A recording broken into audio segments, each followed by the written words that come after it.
Well, it looks like John Johnson III has given the top quote or the most intriguing quote of training camp so far. Things just seem a little bit different this year. We'll explain what that may mean. We'll actually unpack that and we'll talk about the difference between this year and last year and if that's going to translate to any wins. We'll talk about it next on the Locked On Browns podcast. You are Locked On Browns, your daily Cleveland Browns podcast. Part of the Locked On Podcast Network. Your team every day.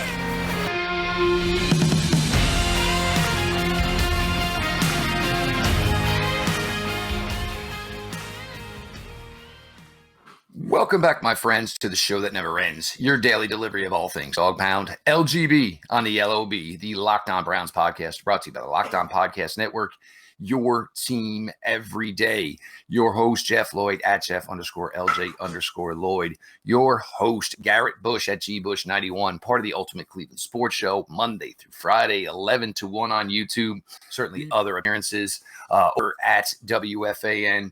Always a pleasure to sit down here. First week of training camp, about almost here in the books.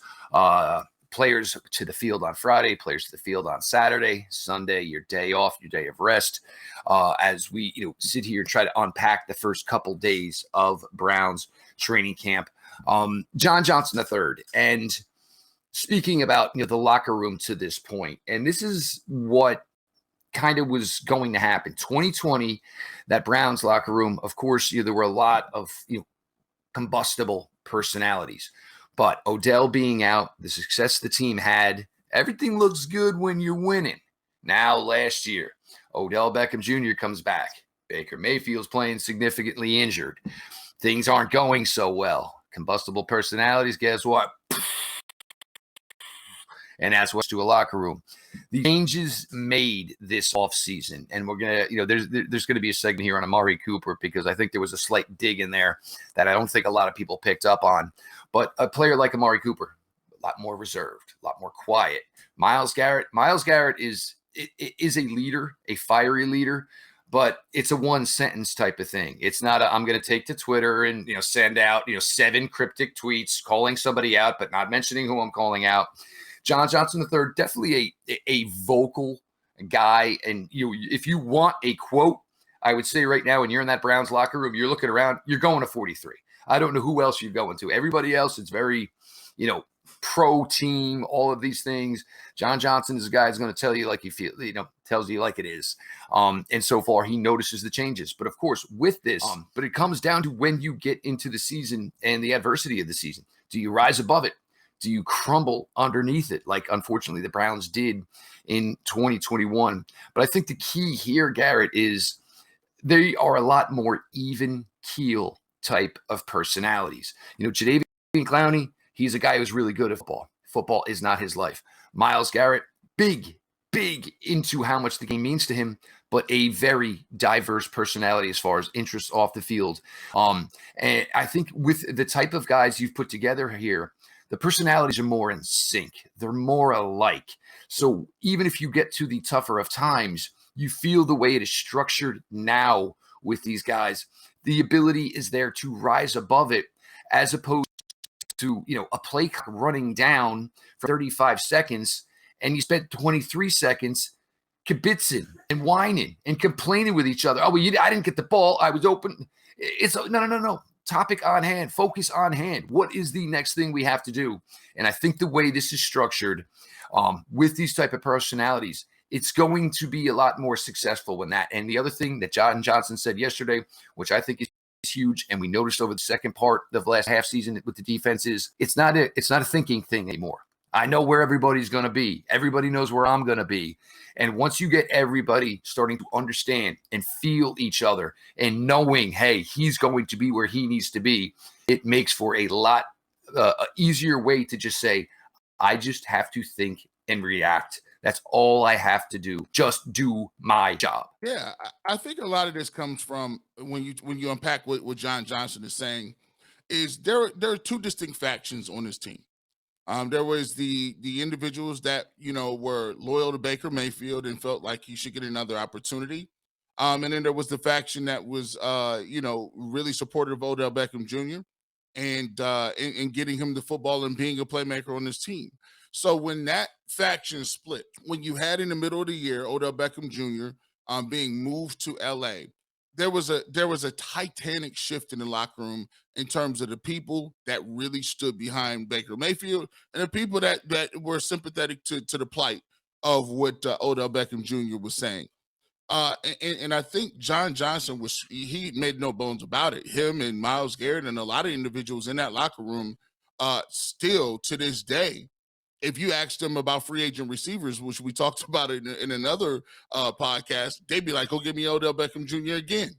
That's how popular he is in the locker room. Myles Garrett has lobbied for him in on Instagram. He's lobbied for him openly, like, "Come on back, we can do this," right? And so I think when you say it's a much better field this year, what they're just saying is anybody knows if you're reading between the lines what a defensive player is saying. Hey, we got a guy that can throw the football. We got a guy that is not going to negate our efforts on the defensive end of the game plan.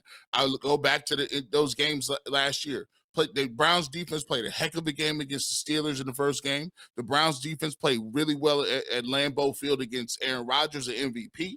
They had a chance to win that game late, and they played a heck of a game in Baltimore, at Baltimore on the road in a primetime game. They get 4 to 5 turnovers. These are interceptions and all. Lamar Jackson did not understand what was going on, and we couldn't muster any points. Couldn't move the football. We just look like a JV high school team. What he's saying is, look, it just feels different. No, what he's talking about is that he's projecting that production. He looking over there with that number 4 jersey. He said, this is a little different over here, Jeff. I got to guard these receivers every single day. I'm the one out there guarding Donovan Peoples-Jones, and Donovan Peoples-Jones is out here looking like he's some sort of all-pro, and he was not last year. What changed? Oh, I know what changed. The quarterback changed. So, these are subtle little things of saying, like when people say, no disrespect, and then the next sentence, the disrespect is coming. when you talk about it just feels different. I don't want to be negative, but I'm going to be negative. I don't want to bother you. Your wife says, I don't want to bother you, honey, but can we? You're like, I got you. We'll get you together, right? So, that's just what it is, man, at the end of the day, man. When you get some me first people in a locker room. And look, there's always a me first personality or two in a locker room. What prevents it from being an issue? Usually success. Winning masks a lot of woes. But when you got to the situation where it got to for the Browns this year, it was going to be hard for certain personalities to not toe the company line, so to speak. So this one takes a shot at this one. This one's got to take a shot back, right? Well, we're going to pretend my dad put something on Instagram, blah, blah, blah, blah, blah. And now you get to where we're talking about, can these two play nice together as opposed to wasting time where they should be working on the rapport, all these type of things. The way it's structured down and understanding that maybe the goal this year for what this team could be might even be higher than what it was last year. But it's also having the right type of personalities.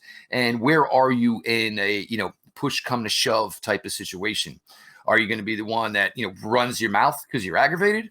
Or are you going to be the one that says, look, I do what I can to make sure that I'm doing everything Myles Garrett is. I'm doing everything Joe Bitonio is. I'm doing everything Wyatt Teller is. I'm doing everything that Nick Chubb is. Knowing that these are guys that do nothing but their job, focus on task at hand. And that's how you have success. That is the beauty of how a 53-man roster works in unison. And I think that's a big, big step here for the Browns headed into 2021. Jeff, Lloyd, Garrett Bush, your latest Locked on Browns. BetOnline.net is the fastest and easiest way to check in on all your betting needs. Find your favorite sports and events at the #1 online source for odds, lines, and games. Find reviews and news of every league, including Major League Baseball, the NFL, the NBA, NHL, combat sports, esports, and even golf. BetOnline continues to be the top online resource for all your sports wagering information. From live in-game betting, scores, and podcasts, they have you covered. Head to BetOnline today or use your mobile device to learn more about the action happening today. Bet online, where the game starts. Welcome back to the Locked On Browns podcast. G. Bush, Jeff, Lloyd in the building. Make sure you go ahead and follow us on Twitter at GBush91 and at Jeff_LJ_Lloyd. Continue to support us over there on YouTube, about 2,500 subscribers strong. You don't want to miss any of our podcasts that when they come out, they go right to your smartphone, right to your laptop, right to any of the devices that you love to enjoy and watching us on the internet or on YouTube. Continue to do that, and make sure you also download your podcast if you're on the work, if you're in the car, and we appreciate you making us your first listen of the day. Let's continue to get those numbers up over there as well, and download wherever you download your podcast. So we talked a little bit about John Johnson III's comments earlier in the show, and one guy that we don't hear very much from, which is a much welcome sight, given given how we had a receiver room that was kind of outspoken, is Amari Cooper. So Amari Cooper, Jerry Jones had some things to say about Amari Cooper and talked about him not being available in terms of why that he was kind of he was looking to move on from him, right? And we looked at it like this. We always talk about it is another man's trash is another man's treasure. And when he expressed his frustration in terms of why Jerry Jones is still to this day actually out here hating a little bit. So this is what some of his comments had to say. When in looking at some of what he said, Cooper basically had an 800 yard season. And he had solid production, right? But in the loss to San Francisco in week 6, in the game where he had 6 receptions, 64 yards, 1 touchdown, the issues, it seems, is simply he was not elite to Jerry Jones. Jones had also spoke and said Cooper, who's making $20 million a year and topped all wideouts, is being paid to produce more. Jones was asked specifically whether Cooper and defensive end DeMarcus Lawrence, both who carry big price tags, will be on the roster in 2022. The frustrated owner narrowed his lengthy answer to Cooper, lamenting his impact in what was the league's highest scoring offense. So we can go back to last year where Jerry Jones was already showing the writing on the wall that he was upset at the production. Also, I don't think that he was quite happy that he missed a couple games due to unvaccinations or vaccinations. And then I just think overall you have CeeDee Lamb and Michael Gallup behind him, and you say, okay, well, you become expendable. But I think, to me, I think this move is going to come back to bite Jerry Jones and you know what, because I mean, to tell you, Amari Cooper is one of the most consistent receivers. He's one of the most solid receivers, can run every route in the route tree. And he's a guy that's going to come in, not say much, do his thing, and go home. And that's something he can't lie about. He can't make up, because I haven't even heard of Amari Cooper. Last time I saw Amari Cooper, he signed here, and that was the last time I had to look at practices. Amari Cooper out here, is he moving up? Because I haven't seen number 2. At the end of the day, I think he's going to be our most consistent receiver. And thank you, Mr. Jerry Jones, for giving us away for a 5th round pick. We'll take it. Thank you. This whole thing just seems really, really confusing. Again, Amari Cooper, probably the quietest top wide receiver in the NFL. The Cowboys were in a situation where, money was becoming an issue. They thought CeeDee Lamb was ready to be a number 1 wide receiver in the NFL. That's fine. You drafted him to do just that. You were in a situation where it was either keep Amari Cooper at the money he was making or lose Michael Gallup, who's coming off ACL. They chose Michael Gallup, which is a cheaper contract. They were one of the highest scoring offenses in the NFL. So obviously you felt that maybe in some way Amari Cooper was, expendable. You got something back for him. Kicking the guy, and it's not like Amari Cooper's down, but kicking the guy 4 months after the fact seems a little crazy, seems a little ludicrous. I'm not exactly sure what the rhyme or the reason is behind that. And, taking a shot at a guy who's done nothing but carry himself like an ultimate pro in the league to this point. I mean, the whole thing, I mean, this comes off for Jerry Jones looking very, very poor for any of this. And, for us and what we've been through the last couple of years covering the Cleveland Browns, first thing I love is Mark Cooper didn't take the bait. There have been a lot of guys around here the last couple of years that absolutely take the bait and then turn something into bigger media since it needs to be. And this is another one we were talking earlier about the John Johnson situation. This related to Amari Cooper. Kevin Stefanski asked about Amari Cooper, but low key, he's the smartest player I've ever been around. He's a pro all the way. Low key, for me, that was the one to notice. There was, Coach Stefanski emphasizing low key. What do you love about Nick Chubb? You see him, you don't necessarily hear him.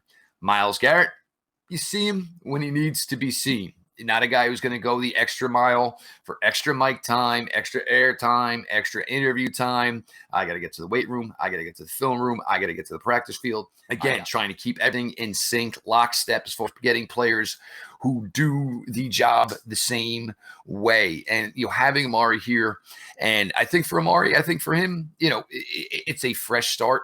And of course, when he first came here, wasn't exactly sure the situation he had been traded into. Got traded here. Baker Mayfield's the quarterback, or maybe the Browns are pursuing another quarterback. Now it's Deshaun Watson. So he went from getting traded to the Cleveland Browns to play with Baker Mayfield. He gets an upgrade in quarterback in Deshaun Watson. Deshaun Watson probably going to be the best quarterback talent-wise he has played with in his time in the NFL. And for Amari Cooper just to sit there, say what you got to say, owner. I mean, I'm good. I'm getting paid. I'm in a much better situation. I'm on a roster where I might get to be featured more than I would be if I was still with the Dallas Cowboys. So for Amari Cooper, and hopefully something that can continue with the Browns is stop making so much media talk about talk. Can the media talk be about play? Yeah, I think you can have a couple of guys on your roster that are more outspoken. You're going to always have guys that are going to be more flamboyant, more boisterous, more over the top than other guys. And to be frank, you need a couple of those guys on your team, right? But you also need the opposite end of the spectrum. You also need guys that are low maintenance. You don't have to deal with them too much. All they do is come in, perform, produce, put numbers on the board, and go home. So you need a healthy mix of both guys that are a little more extroverted and guys that are introverted, right? And you need some guys in the middle. It helps you be able to manage your team better because you don't have to devote all of that time, energy, and effort into multiple people. And I think what we've learned and we looked at is, I wouldn't say the Browns receiving core was a distraction last year or anything. I just would say they were high maintenance. And we have family members that are high maintenance. We have brothers or siblings or even children. Certain of our children are high functioning or high demanding and just take a lot of energy to manage that relationship. So it's good to have a nice mix of both. I think on the opposite end of the spectrum this year, I think Kevin Stefanski is excited to have a low maintenance receiver room rather than high maintenance. There's no question about it. You get into a situation where you're, spending time in meetings talking about talk as opposed to the actual game. Look, everybody, do what you got to do. Do your interviews. Keep it short, keep it simple. Do your best to stay the heck off of social media, and let's worry about stringing together W's week in, week out. You had 2 4-game winning streaks in 2020. Let's get back to that type of situation because stringing together W's, certainly cools down the talk and makes for a lot easier place to go in every day to get your work done, to get yourself ready to go out there and compete again the following Sunday. Garrett Bush, Jeff Lloyd, your latest Locked On Browns. Just want to thank everybody again who helps with the growth of Locked On Browns, whether it's your favorite podcast platform or, of course, now on YouTube, continuing the growth over there. It's been fantastic. We could not be more appreciative for everybody who has been along on this ride with us. Again, just trying to give you guys the best coverage we can on a consistent basis. Garrett Bush and Jeff Lloyd, everybody, thank you. I want to thank you guys, as Jeff just said, for subscribing to the channel, making us one of the most fastest growing channels on the Locked On Network. Continue to support us. Season is coming around. Preseason is coming up. We will still be pumping out the hard-hitting content And don't forget, if Deshaun Watson news breaks, we will go live here as well. You will get the content from the Ultimate Cleveland Sports Show. We will have that locked and linked to the Locked On Browns podcast. So you will definitely have an opportunity to get our listen, the first listen, and breaking down the Deshaun Watson suspension. So make sure you have the notifications on so you know when it breaks. So you'll be the first one to lock in, get that live content, and we'll do that as soon as Deshaun Watson decision does come down. You know, Jeff, we spoke earlier, and we talked kind of a little bit about Mari Cooper. We got into John Johnson and his comments as well. In the third segment, which direction did you want to go? I think one of the bigger questions we have here right now, and I think this is probably, I think we know where this is trending, seeing as the way J.C. Treader was handled the last few seasons here. And if anybody, wondering about J.C. Treader, it looks like the opening center position has opened up in Tampa Bay. So who knows, maybe that's where J.C. Treader could end up, NFL Players Association president, and obviously a stalwart for your Cleveland Browns. You look at the situation with Jack Conklin. And, Jack has had a couple of injuries, a serious injury in 2021 in his time here with the Browns. Jack, 2020 was a fantastic year. I'd probably say 2021 was maybe a bit of a lost year. And this is one thing where the Browns have been really good the past couple of years. Obviously, they work with Jack Conklin, reworked the deal where Jack Conklin will essentially be a free agent after the 2022 season. So the Browns are going to do the best possible situation for him. So that brings in mind, do you see Jack Conklin much, if any at all, this training camp, this preseason? My guess is you may see him practice a little. There is, in my opinion, no way in the world is Jack Conklin going to take a preseason game rep. You have Chris Hubbard, who needs to get some game shape back in. Obviously, he missed a ton of time last year. You have the second-year tackle who you were looking to get, hopefully to be your swing tackle.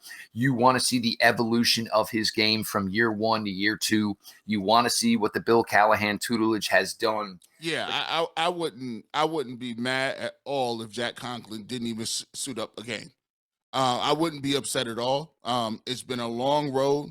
I think one of the most interesting things that Kevin Stefanski said during this process is, Jack basically lived in the training room. He lived in the facility trying to get himself back to being ready to go. And I know firsthand how it is to rehab a serious knee injury. I had an ACL back-to-back in 8 months. So it took me so long just to rehab not only one injury, but the other injury at the same time.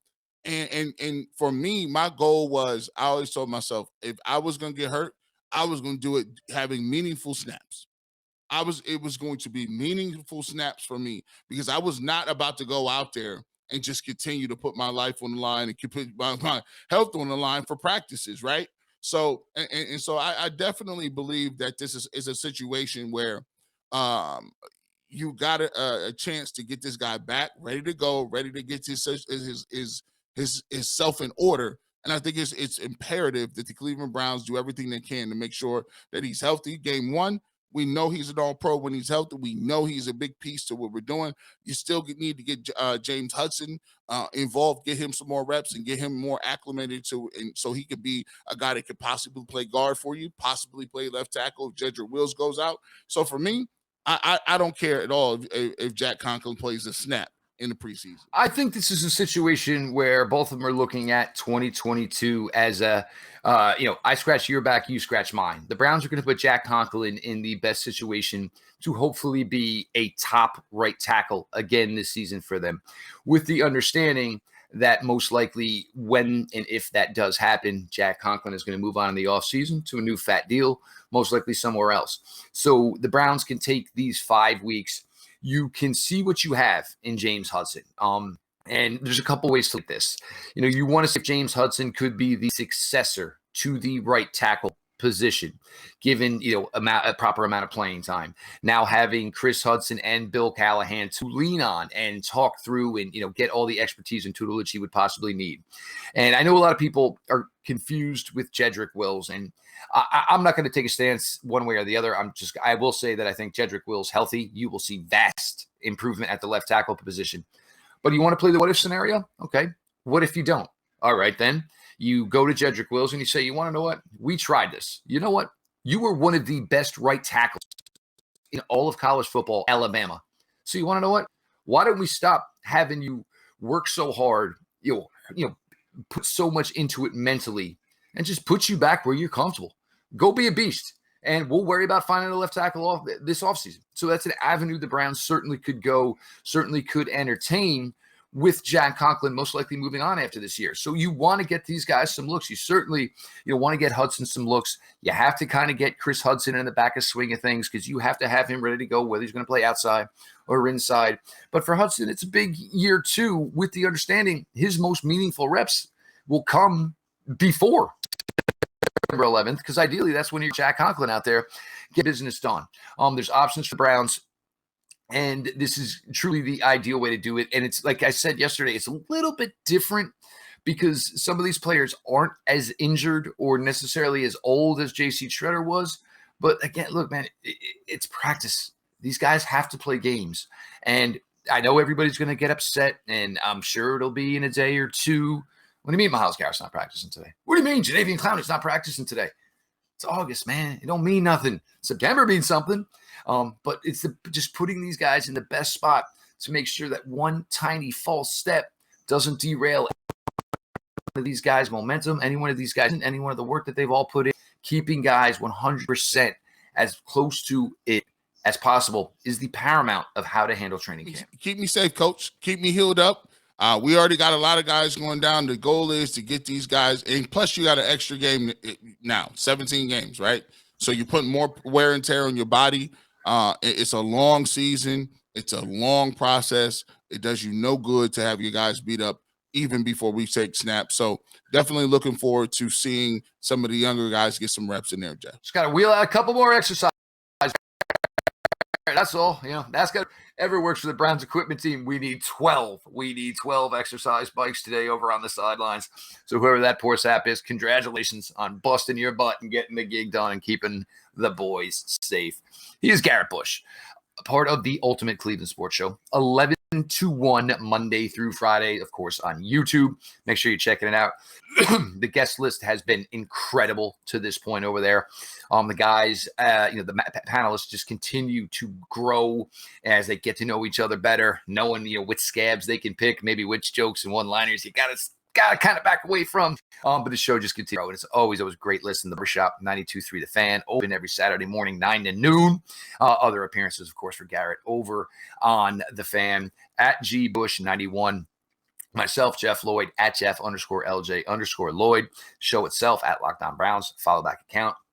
DMs are always open, of course. And again, we appreciate everybody makes Locked On Browns their first listen, whether it is on your favorite podcast platform or you have migrated your way over to YouTube to get to see these two beautiful faces every single day. We appreciate you all for being along for that ride. Week 1, Browns training camp, the books.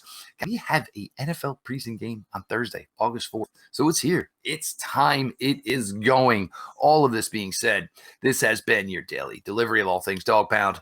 LGB on the LOB. Let's go Browns.